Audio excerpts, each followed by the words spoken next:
Protesters are planning to gather in London tomorrow against Labour's inheritance tax being applied to farmers with farmland assets over £1 million. Regarding the tax, The Guardian wrote in early November that Rachel Reeves stirred up anger when she made a surprise announcement at the budget that farmland worth more than £1 million would be subject to inheritance tax. Since 1992, agricultural property relief has meant family farms have been passed down tax free in a policy intended to bolster food security and keep people on the family land. The tax they pay will be about half the usual rate of inheritance tax and will stand at about 20%. But it gets even better. According to BBC Verify, under the new tax rules, those 462 farms would be affected by the 20% inheritance tax on any value above £1 million, not the whole value, first of all. However, as their independent tax expert points out, like for the rest of the population, there is no inheritance tax to be paid on the value of property up to £325,000. So that's added on, bringing the untaxed total to 1.325 million. If a farmer is married, his or her spouse will be able to pass on another £1.325 million tax free, taking the total untaxed amount to £2.65 million. When searching for the numbers affected, BBC Verify included this very interesting line. An alternative way is to look at the number of farms that are bigger than about 200 acres, 81 hectares, because at average land prices, that would be enough to mean inheritance tax was due. Just to give you an idea of what 200 acres is, a football pitch is just under 2 acres. So this tax would only apply to people who owned 100 football pitches worth of farmland or thereabouts, subsidised for them and their spouse, paid at half the normal rate of inheritance tax and only on assets over £1 million for anyone. In other words, the 100 football pitches wouldn't be taxed at 20%, but anything more would. Speaking to the BBC about this policy, Keir Starmer also said that we've put £5 billion in the budget for the next 2 years into farming. That is not to be overlooked. That is the single biggest sum of money in a budget over a 2-year period that has ever been put down in relation to farming. But of course, this kind of misunderstands the point. Most family farms don't own 100 football pitches of land, and a large amount of farmland is leased. In other words, the people who own the land call themselves farmers, but other people do the actual farming and rent the land from them. You can put £5 billion into farming and these people won't care because it doesn't actually affect them. They don't do any farming. They're not concerned about the farming. They're concerned about the profits and the money that they could make from this land. ITV spoke to a farmland owner who gave his reasons for protesting in London tomorrow. We're angry because we can't carry on farming anymore. It's also demoralising. You don't farm for the profits, you farm for your kids. No one owns a farm, you look after it to the next generation. When you're going to lose 20% of all you've ever worked for, your ancestors have worked for, people are very angry. So it means that a farm every 20, 35 years or whatever, when generations change and it gets a new manager or a new person in charge, it's just going to get smaller and smaller and smaller. 2 or 3 generations, it's gone. And the line that's came out of the government is it's only going to affect 565 farmers a year. We can't afford to lose 5 farms a year. We are a nation that's growing. There's nearly 70 million in the UK. We need to feed people, and it's farmers that produce that food. Do you feel like Labour understands farmers? I don't think any government recently has understood them, but this one particularly, I think they've rushed the budget. They've not looked at the figures. I think we're the fall guys. If it's a strike that's needed, if we're not listened to on the 19th, I can see that happening, but it won't just be farmers striking, it'll be everyone around us. Tell us a bit about the protest that you've organised for Tuesday. I don't want to let the numbers out the bag yet, but put it this way, you won't want to buy around. We're going to have a procession down Whitehall, round Parliament Square, led by children on pedal tractors. We've also got a big food bank collection as well happening here. Being farmers, we're kind of used to giving food away below the cost of production, but we want to remind the government that we produce food. We aren't rich landowners. We just look after that landscape and we grow the food for the nation. By the way, the numbers are about like 10,000 to 30,000, maybe 40,000 that I've seen at maximum protesting in the capital. Would be the that was the BBC's guess at the numbers that we're talking about, because he seemed kind of hesitant to say, talking maybe about 40,000 tops. Now, props to them for the food bank idea. I think that's actually a really good thing. Like, credit where it's due. That's a really nice idea. I love the idea of them like protesting by giving away food to food banks. 100% for that. But the idea that farmland owners with 100 football pitches worth of farmland aren't wealthy and don't deserve to be taxed according to that wealth, it's not even taxing that wealth in total. It's taxing the wealth exceeding that amount, which again he didn't seem to understand in his reflection. He was like, "Oh no, it'll take away, and it'll mean that each generation gets smaller and smaller and smaller." But like that's capped. That's capped at quite a high amount. What do you think about all this, Curtis? Because I'm struggling to have sympathy Yeah. for these people. I first want to echo your sentiment that what the chap said in the video. Love the idea of giving food away to food banks. That's a really nice gesture, and it obviously helps. That aside, it seems like he doesn't know what he's talking about when it comes to tax. So as you just relayed, the pie doesn't get smaller and smaller and smaller until it disappears. Taxation is based on how much you earn, and this is obviously if we talk about income or wealth over a certain amount, and that's the taxable income. You still have that money under the taxable income or wealth that's not taxed on it. So it's weird that he said that. He clearly doesn't understand. I don't feel sorry for them. I'm sorry, but these are rich people. Now, you'll notice on right-wing channels, on GB News, oh, the poor farmers, they're being taxed. Well, first of all, it's just leveling out the taxation system. Inheritance tax is a tax break for the very wealthiest. Now, 4% of people in the UK pay inheritance tax. So the idea that this guy was saying everyone's going to be against this, well, it only hits 4% of people. It's a tax loophole that rich people use to exploit. Most notably, Jeremy Clarkson. He bought a farm just so he could get away with not paying inheritance tax. I want to say, for all my criticisms of Labour and Rachel Reeves, this is a very good policy. And it is just a handful of people, I have to stress, it is a handful of people moaning on the airways who clearly have a loud voice, exclaiming this is such an unfair policy. It really isn't. It's just levelling out the taxation system. Now, in the budget, it does say, Keir Starmer said that they are going to give £5 billion worth of subsidies. So it's not like they're not getting anything. I mean, at the end of the day, farmers get government subsidies. They've had it for years. So essentially, asking to pay not even the full amount, which is 40% on inheritance tax, but 20% with so many different caveats, isn't really unfair. Also, the problem in that £5 billion is, yeah, it doesn't necessarily go to the actual farmers or the land. It goes to those that own the farms and rent it out. This is the people we need to be talking about. And you're absolutely right. Again, most of these big farmers who are going to be affected, which is a taxation of £1 million, or some cases could be up to £3 million. It's not poor farmers who are struggling to make ends meet. It's very, very wealthy farmers. Now, some people might say, or some people have said, well, we are asset rich but cash poor. Right, okay, I would understand that if it was income taxes going up, right? But it's taxes on assets, taxes on wealth. So if you're asset rich and you have low cash liquidity, then in terms of your material conditions, not going to be that much of a difference to you. You're not going to be destitute after this end to a tax break because you've admitted yourself you have a lot of money in these assets. And it's often from work that you haven't done. I mean, again, the guy in the video said, our ancestors did this. So your ancestors did the work and you're getting something for free.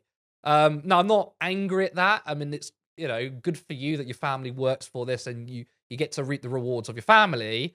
But I don't see anything wrong with paying a little bit of taxes on something that you didn't earn, because that's a huge issue in our country when it comes to taxation. I don't really have too much of a problem with income taxes. Maybe we could raise income taxes just a little bit. But the problem is unearned income. I really also liked in the budget that they're going to increase capital gains tax, for example. So these are the people we need to hit. But of course, the right-wing media, people like Nigel Farage, who's drumming this up in Reform, these are a bunch of rich guys all coming together and complaining that they've got to pay their fair share. Boo-hoo, I say, boo-hoo. I want to emphasize again the distinction because I feel like we're gaslighting people a little bit. Maybe not gaslighting, lying to people. People misuse the term gaslighting as well, but people are misusing the term farmer here, right? A lot of these people aren't the people doing the work. I feel like the term farmer should apply to those who are like in the field actually doing the like digging up the soil. A lot of these people aren't farmers. A lot of these people lease out farmland to people who actually do the work. We probably shouldn't be saying farmers, but they're framing that on purpose, by the way. They're saying you're taxing those that are providing you food. You're absolutely right, Cog. It's the workers who are doing that, and often they're not the ones who own the farm. Obviously, they're not the ones that reap the rewards. We can talk about funneling our public subsidies in a much more targeted area where it goes to those workers precisely. But more often than not, it is just kind of a landlord subsidy. That's how a lot of government subsidies work. And I'm not against government subsidies, but we can clearly understand that when it goes to universal credit and benefits, often that goes to landlords, right? This is kind of the same thing. So we have to deconstruct the narrative that has been spelled out here. That it's not poor farmers who are struggling and Labour are just so horrible. I mean, they're horrible in many other ways, by the way, which the right wing media won't talk about.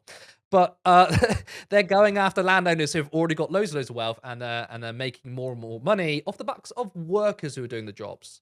They're doing the farming. So yeah, it's completely blown out of proportion. But again, these people obviously have a loud voice because some of them are well connected. They just are. It's just the reality of the situation. It's also completely blind to the idea of the difference principle, which is John Rawls' idea from the theory of justice that inequalities within society should benefit the least advantaged the most and the most advantaged the least. So, like somebody who earns less than I don't know what the threshold is. Is it 10,000? Doesn't pay any tax on their income, and then it goes up from there. And it's the same thing with farmers who don't own 100 football pitches worth of farmland aren't going to be taxed at all. And there's sort of this misunderstanding there, like they either don't seem to understand or they're pretending not to understand. I want to stress this. This tax will not destroy farmers. They won't go anywhere. They're leveraging, by the way. And I completely understand that, by the way. If you own a farm and you have huge amounts of land and you don't want to pay more in taxes, then it makes sense for you to kind of scaremonger a little bit and say, well, we're going to protest, which I'm sure they will, and say, look, you're threatening the existence of farmers. You're going to do that to try and make the government move on their position. But farmers are not going to be leaving. There's no threat here. There really isn't. And if there is, that just, to me, seems like you're not very patriotic if you don't want to pay your taxes. And again, it's not increasing taxation. It's ending a tax cut, which is inheritance tax, but it's not even the full one. As you pointed out in your monologue, it's 20%, not 40%. And again, there's different caveats where they get away with paying taxes. But I don't want to see a world where Jeremy Clarkson buys a farm or other rich people buy farms just to get out of paying taxes. I think it's disgraceful. So yeah, my big criticisms of Labour, of course, but critical support for this one on this policy. Yeah, critical support. I agree. That's where it should be. Also, a spirit just appeared to me in the corner of my room, with Femi's face, and reminded me that the EU and Common Agricultural Policy play a big role in this. Right, the fact that farmers are no longer getting rural development, income support, and weather support is like a big because previously under the Common Agricultural Policy they would get some funds to help them with that. That's both the landowners and the farmers. But that stuff is like directed so that the landowners kind of cared less about that stuff because it was directed not towards protecting the profits, but actually protecting the farms. And if you want to talk about protecting the farms, I'm all for it. That sounds great. But it's not about protecting the farms. It's about protecting the money that they can make from the farms, right? Um, yeah, I wanted to ask you actually. I've heard it suggested that this protest tomorrow is going to be in part people blocking roads, and there's an undeniable parallel between like the people who watch GB News, these farm protesters, people who are really anti Just Stop Oil and think they should all be attacked, and are all for like cracking down on protest rights. Is this the moment where the people who've been like really anti-protest for years go, "Oh, hang on, those anti-protest laws, that disturbance of the peace stuff, that getting, 2 years in prison or was it 4 or 5 years in prison for planning a protest, that applies to us as well now. Shit, is this that moment?" I would like to say so, but I don't think it will. And the reason why is not because these people believe in protest as a right. For them, it's, well, this is legitimate protest, and other people are not legitimate. So for Just Stop Oil, they say, well, climate change is, I mean, it's still a fringe idea that man-made climate change isn't real. But if you're getting more and more people in the right-wing media peddle this myth, and you're getting reform MPs talking about how man-made climate change is overblown, then you're gonna create this narrative that those that are disrupting traffic, those that are throwing soup on paintings, are doing this because these are mad, crazy people got nothing else to do, rather than a legitimate thing to protest about. So unfortunately, the cognitive dissonance here is gonna be a factor in this. And no, a lot of these people who are supporting the farmers to protest, which by the way, I completely support their right to protest. I disagree why they're protesting, but I'm glad they are, because because I'm consistent. I think you should protest for whatever you believe in. If you support Brexit, I supported those protests. If you want to go back in the EU, I support your right to protest. But unfortunately, for these people who are supporting the farmers, largely they think, well, this is a legitimate issue. These are the people. They're just cranked. They're crazy. So you would like to think that there'll be sort of a light bulb moment where we think, actually, all those people I attacked who protested in terms of climate change and just stop oil, wow, maybe it's good that they have their rights, so I have my right. I'm sure they won't change their opinion. I'm sure they still support just stop oil activists going to jail for 5, 6 years, whilst farmers can disrupt the roads, because it's not about democracy or free speech for them. It's more free speech for me, not for thee. It's the classic thing in right wing societies, isn't it? It's like the law should apply, but it applies to Yeah, other people. exactly. That's how it's applied. It's applied to other people. There's also stories going about that Tommy Robinson supporters are backing these protests. Now that could be just because it's like an anti-Labour thing. But do you think there's kind of other reasons? Do you think like this kind of playing the working class thing suits, like, kind of matches their Hmm. narrative, or what's your thoughts on why that is? Well, we couldn't fully know their reasons to go. What I would say is, why is it that you don't see Tommy Robinson or his supporters at anti-austerity marches? And the reason being is, if you sort of zoom out on this, just look that this is just a class thing, right? If you're marching with these farmers, right, you are marching for the rights of the very wealthiest in society. Now, Tommy Robinson is not a working class hero, despite him trying to portray himself as such. A lot of his supporters pretend they're very working class.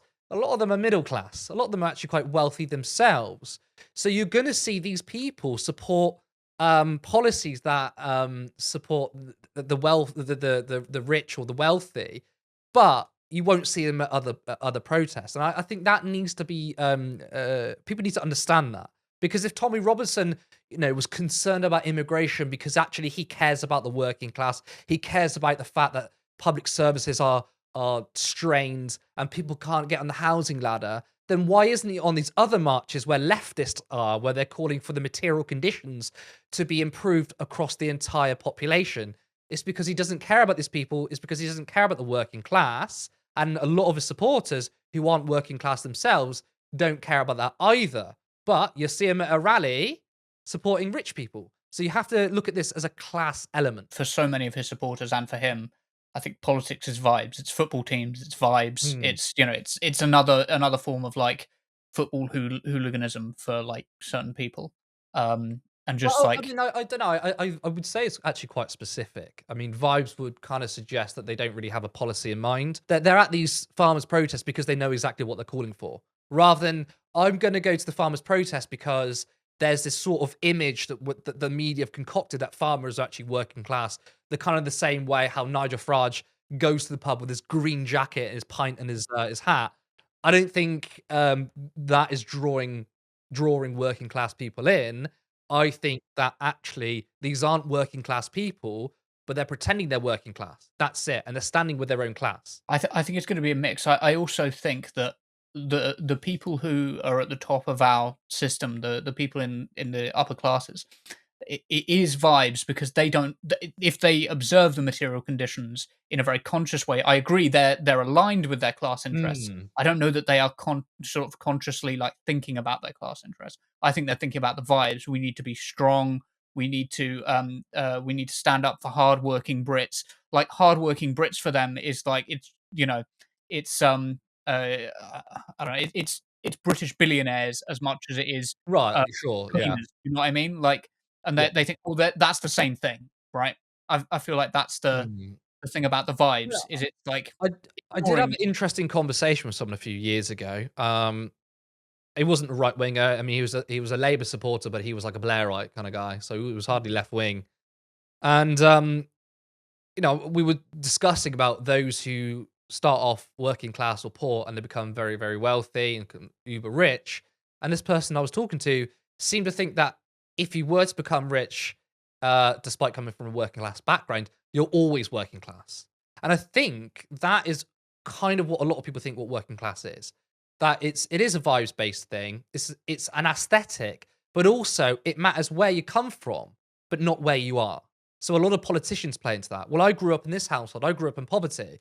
And for me, I'm like, okay, maybe that means you might be slightly in touch. But if you then become a politician and then the policies harm where you came from, well, that's what matters to me the most. And just because you were born working class doesn't mean you'll always be working class.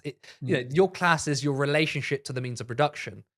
And I think a lot of people think that if you're born working class, that's with you forever. Sorry, but it's not. And I can probably kind of buy into your sort of vibes argument there. Especially when, as you just said, people these sorts of people think that even if you're a billionaire but you work really hard, well, this is a worker, And it sort of brings up the discussion. Was it a couple of weeks back when Keir Starmer was asked what is a worker, and even though his answer was a lot better than his first time he answered it, it was still quite poorly framed. But he was saying essentially those that work and get a draw wage and that's their main income, that's a worker. Those that make an income from mostly not work, that's not a worker. He's actually correct, by the way. But then you've got people like Adam Brooks from Jeeb News. He filmed himself in his pub, and he's like fixing his pub up. There's a flood in his pub. He's like, and Keir Starmer thinks I'm not a worker. I was like, well, obviously you're working there, but you're drawing an income from your pub. You're not working for your wage. You have capital, and that capital is giving you capital back. That's what we mean by it. But I feel Yes. like we need to, us on the left probably need to, improve our communication on what class is. Get Oh, big time. people Marxist. Let's make everyone a Marxist. Big time. I think it's interesting when somebody performs the role of both the capital owner and the manager, because that's where people tend to get confused. Like, you can be both Precisely, at the yeah. same time, but ultimately it's the capital ownership that's going to Mm. take priority for you because you own the business. Well, that's why you Um, get landlords, the smaller time landlords. yeah, You don't hire managers or retail managers, property managers. Sorry, excuse me. But they'll kind of do their own landlording as well. So they'll own it, and then they'll come in and fix your boiler. And they'll say, "Well, I'm a poor landlord, or I'm a worker." And it's like, well, your main source of income is from landlording, and also you fixing someone's boiler. Well, they're paying for that as well anyway. I think that sort of gets all mixed into it as well. But if you're a landlord, even if you have one property, you're not working class. You're not a worker. Sorry. Hate to break it to you. Support independent media. Support social justice that's there on social media. Thank you. Turn left.